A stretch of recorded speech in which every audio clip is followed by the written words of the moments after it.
¿Qué tal? ¿Cómo les va? Abrimos un nuevo programa de Bajo Recinto donde siempre nos gusta conocer un poco más el lado B, el otro costado, el que no es político, de los legisladores de la Cámara Baja, y en este caso tenemos el agrado de que esté aquí con nosotros el diputado Roberto Mirabella, diputado representante de la provincia de Santa Fe. ¿Cómo anda, diputado? Gonzalo. ¿Bien? Muy bien. Bueno. ¿Y vos? Bien, todo muy bien. ¿Cómo lo trata la actualidad? Bueno, a ver, en particular, mi familia está bien, mis hijos están muy bien, mi esposa también, o sea que puedo decir que la actualidad estoy personalmente bastante bien. Después, la coyuntura económica, social y política que está atravesando la Argentina es muy novedosa, con mucha virulencia, con muchos insultos y muchas cuestiones que a mí no me gustan y me parece que no aportan absolutamente nada. Pero bueno, es la realidad que nos toca vivir y quizás deberíamos hacer una autocrítica, ¿no? De todo lo que pasa. ¿Es de hacer balances en general de los años, de su vida, de frenar un poco la pelota y decir, ¿qué hice hasta acá? Sí. Hice lo que quería, estoy feliz, soy feliz, mi familia es feliz. ¿O qué estoy haciendo acá? ¿O qué está haciendo? Claro, Eso también me lo pregunto. ¿Qué hago ¿Te lo acá? preguntás? Por supuesto. Claro. A veces cuando ocurren esas cosas en el recinto, ¿viste? Que se pelean y se tiran agua, Claro. yo digo, ¿qué estoy haciendo acá? Pero sí, lo hago. Yo trabajé mucho tiempo, gracias. Yo trabajé mucho tiempo en temas de calidad, en mejorar la gestión de la calidad en el sector público hace muchos años. Y había un consultor que me enseñó en el balance era grandes logros, grandes deberes por delante. Claro. Y lo hago. Y mi paso por distintos lugares siempre me pregunto, ¿cuáles fueron los logros que hemos tenido? Claro. ¿Sí? ¿Cuáles son las cuentas pendientes que nos quedan? Y a veces me frustro. ¿Por qué? ¿Te frustras? Sí, porque digo, che, ¿cuáles son los logros de mi paso por la Cámara de Diputados? Claro. Ejemplo, ¿no? Y los logros son, bueno, a ver qué cosas hemos logrado, conseguido, votado, qué proyectos pudimos. Y a veces me frustro porque es tan poco y nos perdemos en discusiones estériles que no nos llevan a ningún lado. Claro. Entonces, ¿Y eso no te gusta tanto? No.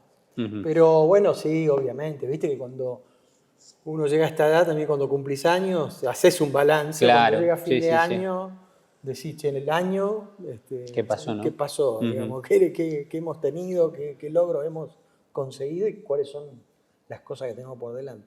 Sí, lo hago. Esos logros, por lo general, nacen de objetivos, de metas que uno se va planteando y de lo que uno va proyectando. ¿Qué pensaba ese Robertito de la ciudad de Rafaela Robertito, cuando era joven? Sí, me decía mi familia, me decía Robertito, yo era el menor de 3 hermanos. Entonces era Robertito.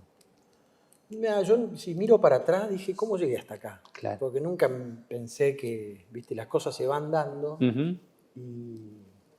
y uno, viste, una cosa va trayendo la otra y en el momento mirás para atrás y decís, ¿cómo llegué hasta acá? Claro. Digamos, ¿qué pasó? Sí, porque hay muchos diputados que inclusive dicen, yo soñaba con ser político, por ejemplo, pero no, muchos que tal vez no. Fue ¿no?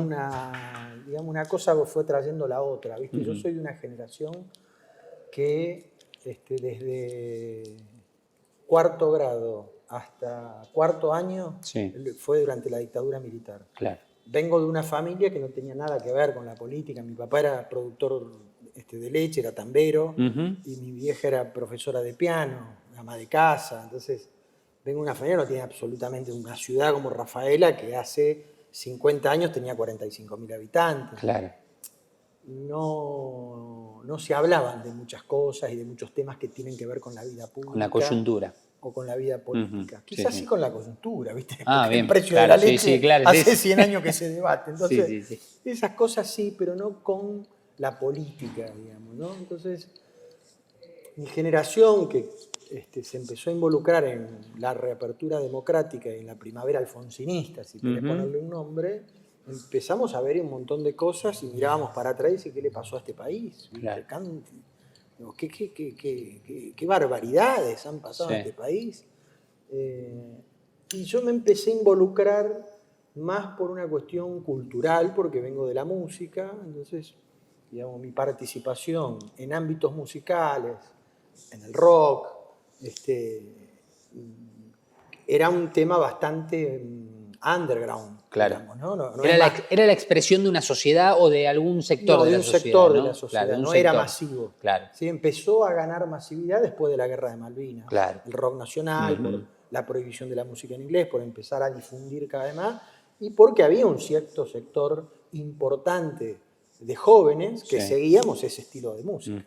Y era cada vez más importante. Pero te diría que hasta principios de los 80 era más bien un movimiento más minoritario que masivo. Después, con la reapertura de la democracia, con Badía, que llevaba a todos los músicos de rock a su programa, y que los que éramos del interior, ¿viste? Los veíamos ahí, empezó a cambiar eso. Mi participación cultural con un grupo de personas de mi generación, que teníamos 18, 20 años, éramos jóvenes, gente que pintaba, que escribía, que hacía poesía, que hacía teatro, que nosotros hacíamos música, armábamos una revista. Ese movimiento cultural, varios derivamos en la militancia y política. Claro. Digamos, pero fue así, digamos, tampoco no lo pensaste. Claro. Una cosa me fue llevando y dije, bueno, en un momento dije, basta, dejo la música para dedicarme de lleno a los 21, 22 años, ¿viste? Son esas decisiones que vos tomás, y después muy joven ingresé en la función pública, en la municipalidad de Rafaela, y bueno, y después, digamos, otra película, digamos. Entiendo que tu mujer fue quien también te impulsó un poco y te llevó a la posibilidad de la política. Leí dentro de... A mi mujer la conocí gracias a tu mujer la conociste gracias a la política. Sí, es una anécdota bastante particular porque estábamos en campaña y el candidato a intendente, Omar Perotti, que después fue gobernador de Santa Fe, gran amigo tuyo. Gran amigo, yo no estaba con él, eran los últimos días de campaña, creo que una semana previa, un sábado, ¿viste? En una confitería para tomar ahí en Rafaela, él estaba, ¿viste? Saludando, éramos muy jóvenes, ¿no? Yo tenía 25 años, tenía 32, o sea que éramos jóvenes. Atentos porque esta anécdota es muy importante, porque gracias a la política conoció a quien actualmente es su mujer. Es mi esposa. Entonces él se acerca a una mesa que había chicas, dice, bueno, espero que me voten, y ella le dice, yo no te voy a votar. ¿Por qué? No, bueno, yo soy maestra jardinera, trabajo en un jardín municipal y mi familia tiene un compromiso con otro candidato. Entonces no te agradezco tu sinceridad. Yo voy a ganar y te voy a llamar para que vengas a trabajar conmigo a la intendencia. Bueno, quedó ahí. Después, a los 3 meses que asumimos, me cuenta esto. Me dice, ¿por qué no la llamás que venga? La llamo. Ahí yo no la conocía, ella tiene un año menos que yo, pero generacionalmente yo no la conocía.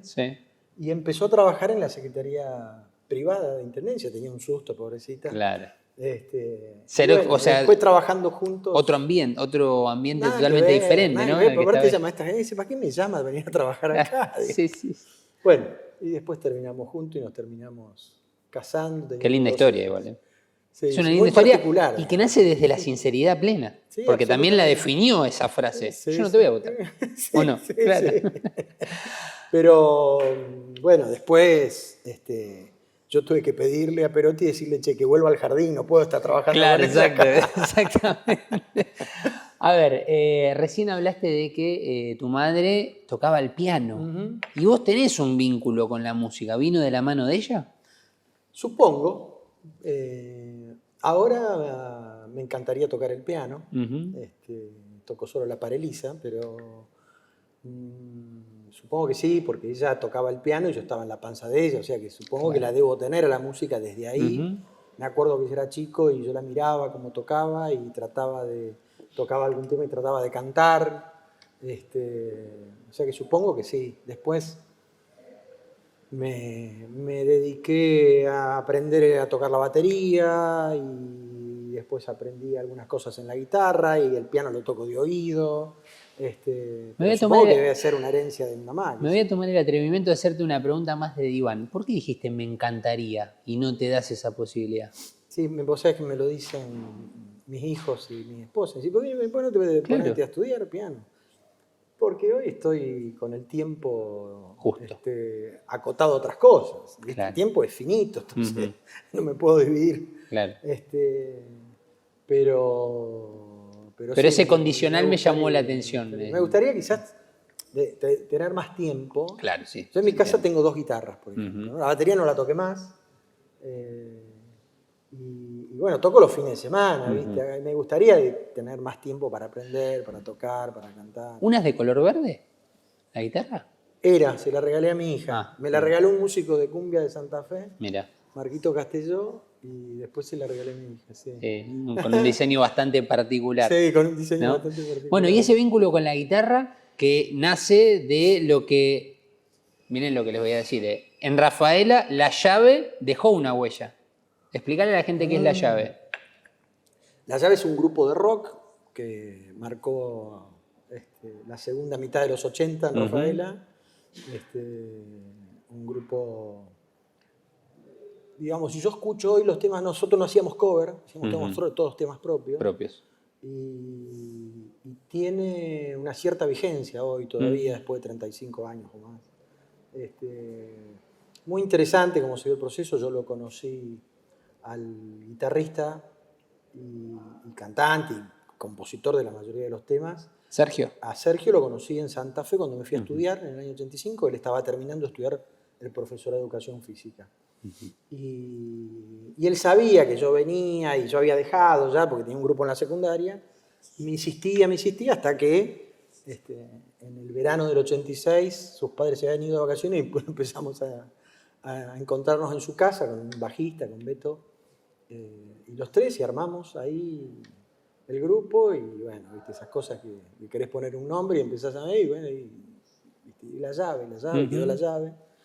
Y fue fuerte ese momento, digamos, para nosotros como músicos. Sí. Nos encontramos a los 3-4 meses tocando en el anfiteatro de Rosario. Digamos, éramos muy pibes además, ¿viste? Y nos gustaba mucho, ensayábamos todo el fin de semana, le metíamos mucha pasión. Tincho es el preparador físico de Lechuga Alfaro, el actual técnico claro. de la selección de Paraguay. Sí, señor. Cuando Lechuga se retira, él jugaba en Atlético Rafaela, empieza a ser técnico muy joven y Sergio empieza a ser su preparador físico desde ahí, hace más de 30 años. Hace muchos años, claro. Sí. Volvieron a tocar después de 20 años Sí, en el pero 2013, yo ya no toqué más. pero vos ya no estabas. No, ya no toqué más. Tocaba otro batero que había ingresado después que yo.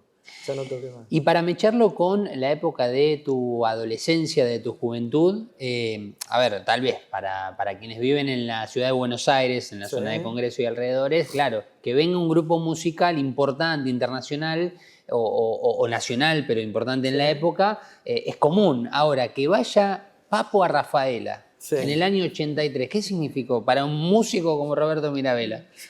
Yo no vengo del heavy metal, ¿sí? Ni del rock pesado, ni de gozo, pero me gustaba la música y el rock, y obviamente lo fuimos a ver a Papo, que creo que no me acuerdo si no tocó en Totén, en el patio de un boliche que se llamaba Totén. Sí. Era fuerte, porque yo no, digamos, en ese momento, cuando fue en el 83, yo estaba en el colegio secundario y no íbamos mucho a ver los recitales de rock. Claro, sí. Entonces era bastante fuerte. Me acuerdo que los chicos que eran conocidos míos, que iban a los recitales, usaban las camperas de cuero, las tachas, acá, porque el rock pesado y los seguidores usaban ese tipo de vestimenta.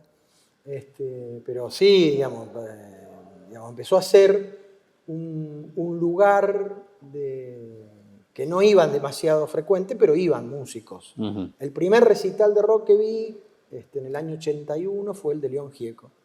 En Rafaela con la guitarra, que arrancó, se apagaron las luces y arrancó cantando y tocando y nadie lo veía en el escenario. ¿No sabían quién era? No, sí, sabían quién era porque fuimos todos a ver a León Gieco, pero bien. arrancó cantando de atrás. Se había traído de Estados Unidos un micrófono inalámbrico y arrancó y vino así de atrás caminando y se subió arriba al escenario. Toda una innovación. Claro, nadie entendía qué estaba pasando. Parecía un fantasma, ¿viste? que pasaba. Pero bueno, sí. Bueno, Charlie fue con la máquina de hacer pájaros en el año 77, me parece 78, Rafaela, que se enojó porque no andaba el sonido y al tercer tema pateó el piano y se fue al carajo.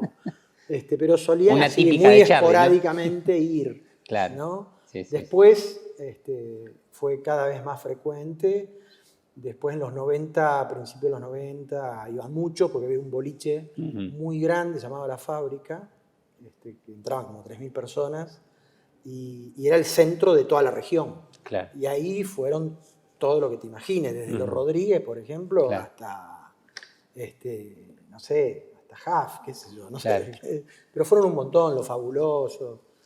Fue un momento fuerte. Soda fue en el 88, creo, de Rafaela, que me acuerdo que el batero Charlie Alberto tocaba con un palillo de grafito.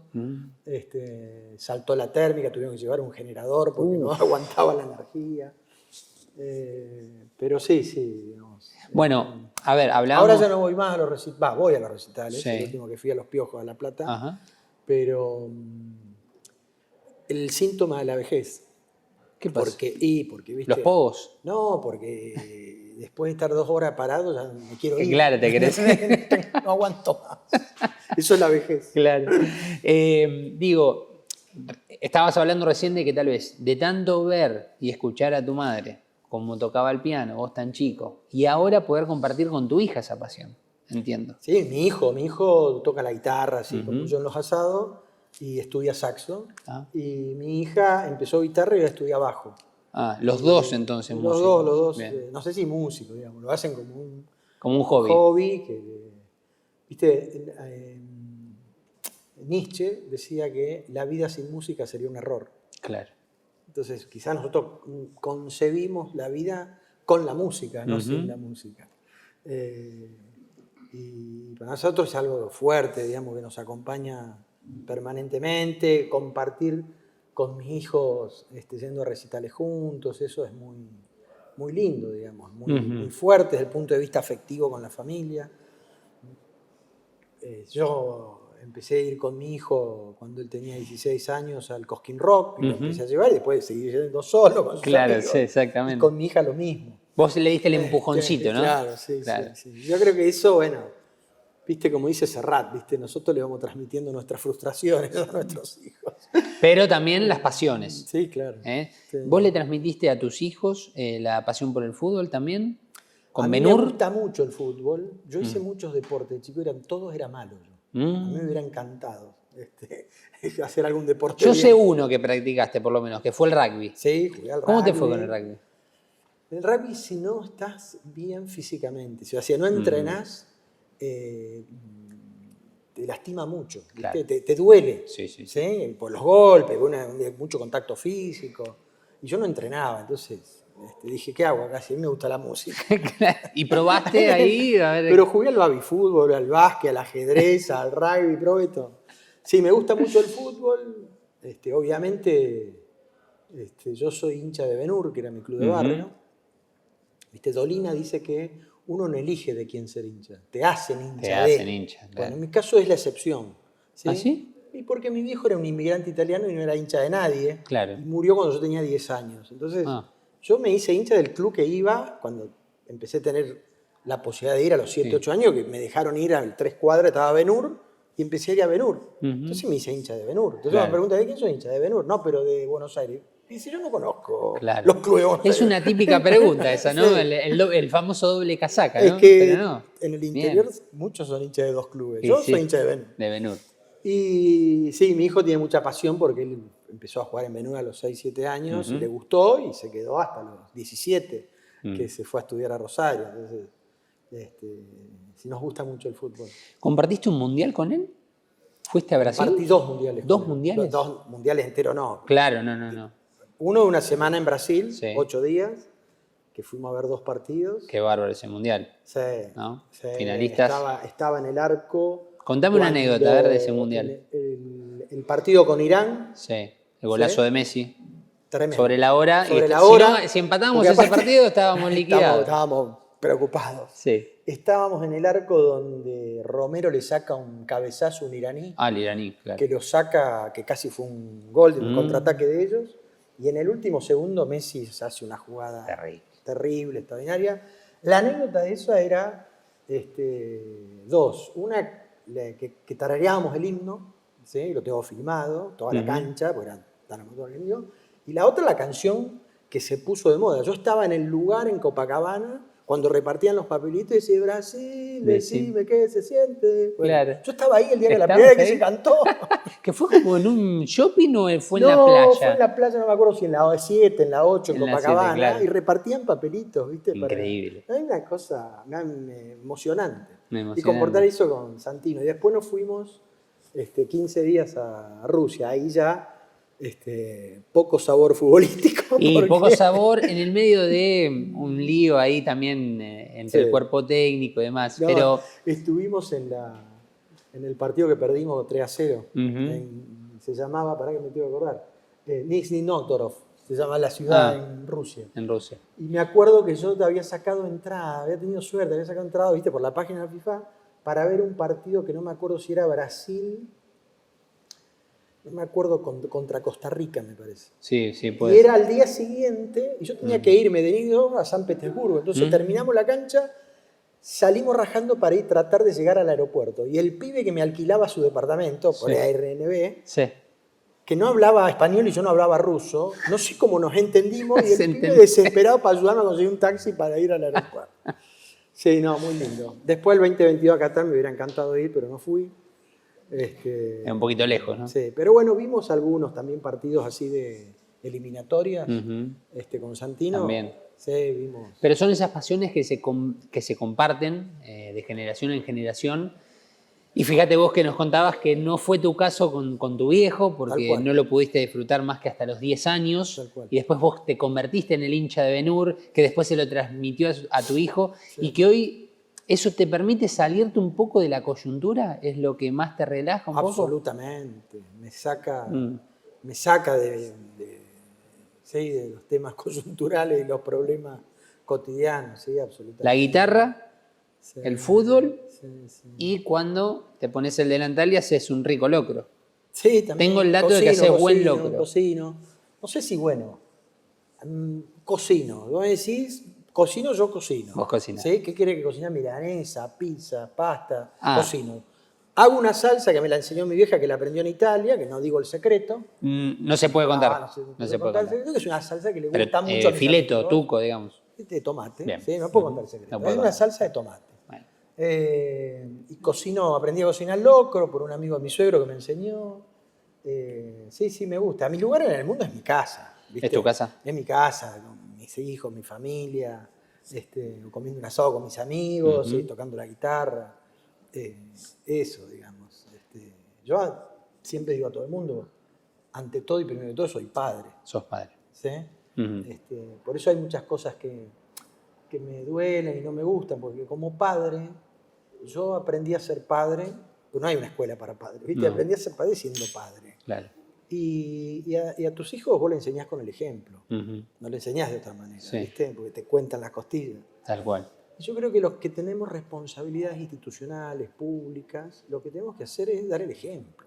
Y hay muchas cosas que pasan que no se dan el ejemplo, ¿viste? Y eso es lo que más me duele, no me gusta. Para el cierre te voy a hacer una pregunta clave.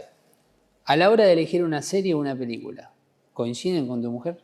A veces sí y a veces no. Tratamos de coincidir. Soy un tipo de siempre buscar los acuerdos. Claro, totalmente. Yo soy peronista, entonces busco los acuerdos. Claro. A ella le gusta más el cine romántico, alguna comedia dramática donde haya algún más pasaje película. De amor. Más película, ¿no? Sí. Y a mí me gustan algunas cosas que tengan un poco de acción, o que tenga espionaje, o que tenga alguna conspiración en el medio, qué sé yo. Pero nos gustan mucho las películas, de ver juntos. Fuimos al cine en Rosario la última vez a ver Cónclave. Sí. Que nos gustó mucho, nos pareció. Pero sí, nos gusta, nos ponemos de acuerdo, ¿no? Bueno, pero está bueno que puedas contar también que existe ese tiempo libre, ese pequeño rato en donde también los legisladores tienen esa vida en familia, que pueden compartir un plan con sus hijos, con su pareja y demás. La última para el cierre. Es central eso, ¿eh? Es central. Sí, es central. Sí. Te doy la oportunidad de que me digas tu músico favorito. No, uno. Uno solo. No puedo. ¿No puedes? No, uno solo. Uno. Bueno, a ver. No puedo. Mirá, yo te voy a decir o una esto. banda y la hacemos más fácil. Después de Gran Bretaña, de Inglaterra, el país que más músicos debe haber sacado fue Argentina. Argentina. Debemos competir con Estados Unidos. Después no hay otro país en el mundo que tenga a los Charly García, a los Spinetta, a Fito Páez, a Cerati, al Indio Solari, a Calamaro, a León Gieco, a Lito Nevia, a Pedro Aznar. No hay esta diversidad y cantidad de músicos que dio la música nacional. A mí es asombroso, digamos. No te puedo elegir uno. No, digamos. claro. Para mí Fito debe ser uno de los tipos, porque crecí con él. Más talentoso. Él es ¿no? del 63, yo del 66. Exacto. Para mí es un poeta, creativo, músico, intérprete, todo, ¿viste? Es fenomenal. Y después escucho música. Si vos mirás mi playlist de Spotify, vas a ver música muy, muy diversa. Me gusta mucho el jazz y el jazz rock. Escucho mucho un músico que lo pude ver acá en Buenos Aires hace 2 o 3 años atrás, que es Pat Metheny, o Pat Messini, lo que dicen en inglés. Pero no puedo elegir uno, ¿me entendés? Bueno, y en esa larga lista... Pero me acuerdo que en cuarto año, por ejemplo, le decíamos a la profesora de literatura que queríamos no estudiar el Cid Campeador, que queríamos estudiar las letras de Spinetta. Claro. ¿Me entendés? Sí, los libros de la buena memoria. Tal cual, tal cual. Salieron ustedes. Y en esa larga lista, por lo menos para Rafaela, también está el músico Roberto Mirabella. Gracias, diputado. Gracias, Gonzalo. Muy amable. Muy amable. Por Muchas favor. gracias. Hemos tenido la oportunidad de hacer una nueva entrevista, en este caso con el diputado Roberto Mirabella de la provincia de Santa Fe. Gracias y quédense prendidos a la pantalla de Diputados Televisión.